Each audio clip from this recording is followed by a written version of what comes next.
평안하십니까 성도 여러분. 오늘은 사사기 5장 19절부터 31절을 별들의 전쟁이라는 제목으로 묵상하겠습니다.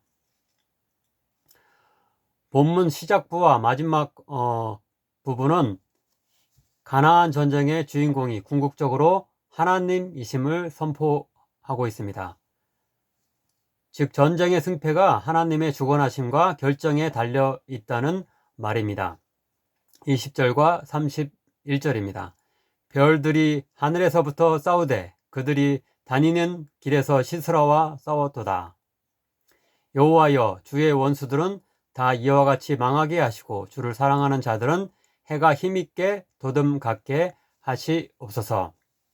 이제 본문을 차례로 살피며 하늘의 별들까지 주관하시고 전쟁과 우리의 생사화복을 결정하시는 하나님의 모습을 배워보도록 하겠습니다. 먼저 첫 단락인 19절부터 22절입니다. 이 구절은 이 전쟁을 가나안 왕들과 이스라엘의 지도자들과의 대결로 보기보다는 가나안 왕들과 하늘의 별들의 대결로 묘사합니다. 즉 19절 20절입니다. 왕들이 와서 싸울 때에 가나안 왕들이 무기또 물가 다안하게서 싸웠으나 은을 탈취하지 못하였도다. 별들이 하늘에서부터 싸우되 그들이 다니는 길에서 시스라와 싸웠도다. 가나안 땅의 여러 소왕국들의 왕들이 야빈 왕과 그의 군대 장관 시스라를 중심으로 집결하여서 마찬가지로 여러 지파의 연합군이라고 할 수 있는 이스라엘과 전쟁을 펼쳤다고 말할 수 있는데요.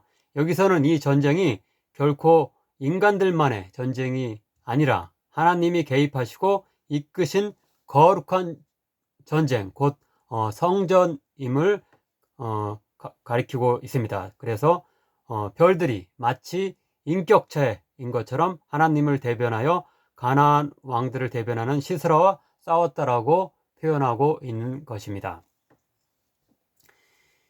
21절은 하늘의 별들이 어떻게 시스라의 군대를 무찌르게 했는지를 가르쳐 주고 있습니다. 기손 강은 그 무리를 표류시켰으니, 앞 구절에서 1차적인 전투는 사사기 1장 27절의 언급대로 므낫세 지파의 분배된 땅이었던 무기또 근처 다안악에서 펼쳐진 것을 볼 수 있는데요. 승패가 결정적으로 갈린 2차 전투는 기손 강가에서 벌어졌다고 이렇게 말할 수 있습니다. 21절은 기손 강이 범람하고 급류가 흘러들어 가나안 군대를 휩쓸어간 것을 가리킵니다. 기손 강은 그 무리를 표류시켰으니 라고 하고 있죠.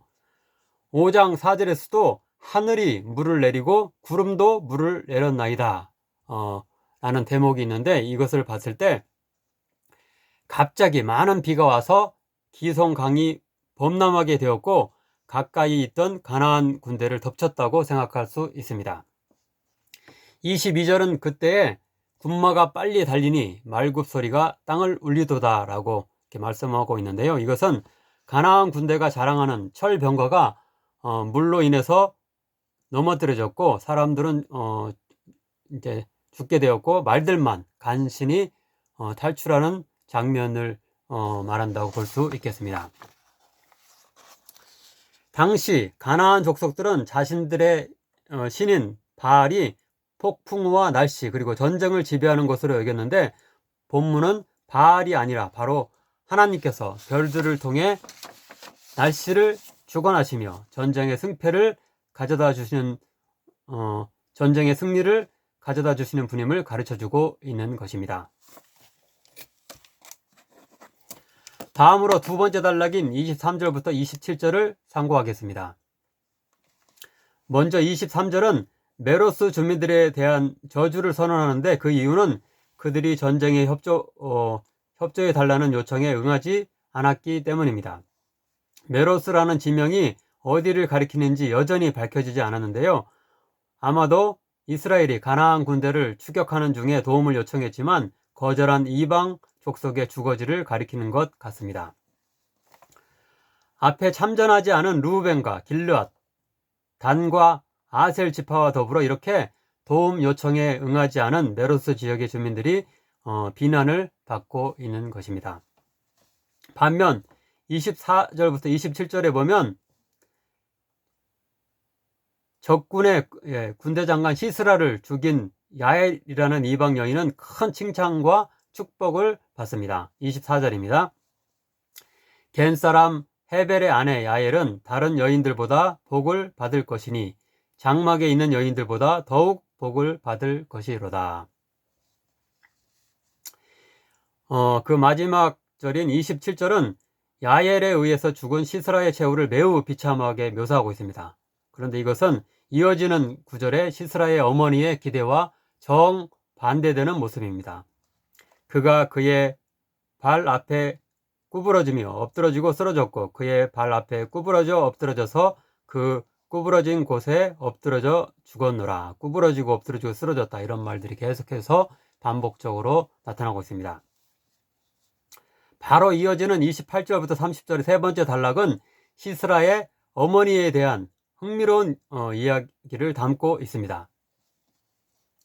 29절을 보면 시녀들을 거느리고 있는 것을 볼 때 아마도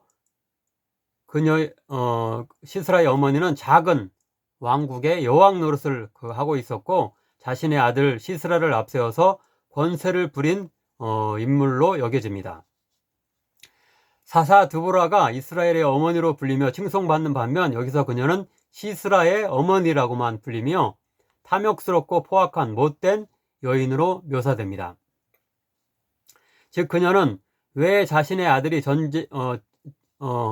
전쟁에서 금세 승리하고 개선 장군으로서 철병거와 함께 의기양양하게 돌아오지 않는지 의아하게 여깁니다. 이때 그녀의 시녀들이 많은 노략물과 노예들을 끌고 곧 돌아오실 테니 걱정하지 마시라는 아첨의 말을 했을 것입니다. 다시 이에 대한 반응으로서 30절에 보면 그녀 자신의 다음과 같은 혼잣말이 나오고 있습니다. 그들이 어찌 노략물을 얻지 못하였으랴. 그것을 나누지 못하였으랴. 사람마다 한두 처녀를 얻었으리로다. 시스라는 채색 옷을 노략하였으리니 그것은 수놓은 채색 옷이리로다. 곧 양쪽에 수놓은 채색 옷이리니 노략한 자의 목에 꾸미리로다 하였으리라. 그녀는 아들의 군대가 자신에게 바칠 화려한 의복 등의 많은 노략물과 여성 노예들과 함께 돌아올 것이라고 기대했던 것입니다. 하지만 실제는 시스라가 여성 노예로 삼으려 했을 대상 중 하나인 여인 야엘에게 오히려 비참하게 살해당하고 그의 군대가 전멸했다는 소식을 시스라의 어머니는 듣게 되었을 것입니다. 마지막 31절은 5장 전체의 승전가를 결론 지으면서 전쟁의 승패와 인간의 생사화복의 결정권이 여호와 하나님께 있음을 선포합니다. 여호와여, 주의 원수들은 다 이와 같이 망하게 하시고 주를 사랑하는 자들은 해가 힘있게 도듬 갖게 하시옵소서 아니라. 그 땅이 40년 동안 평온하니라.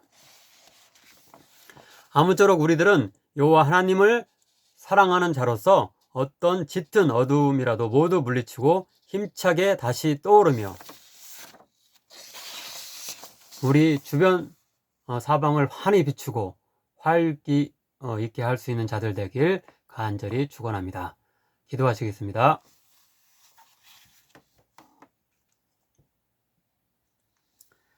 사랑의 하나님 아버지, 오늘 말씀을 통해 세상 만사를 주관하시는 분이 바로 당신임을 다시 한번 깨닫게 하시니 감사드립니다. 당신을 사모하며 의지하는 자에게 하늘의 별들까지 동원하는 이적을 통해 승리와 구원을 가져다 주시는 분임을 알게 하시니 감사드립니다. 철병거와 같은 강한 무력을 갖추고 오만방자하며 약탈과 억압을 자행하는 악한 대적을 물리치시기 위해 우리를 대신하여 싸워주시는 하나님 감사드립니다.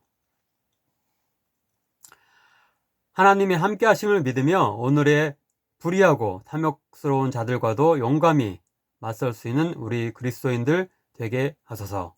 예수님의 이름으로 기도하옵나이다. 아멘.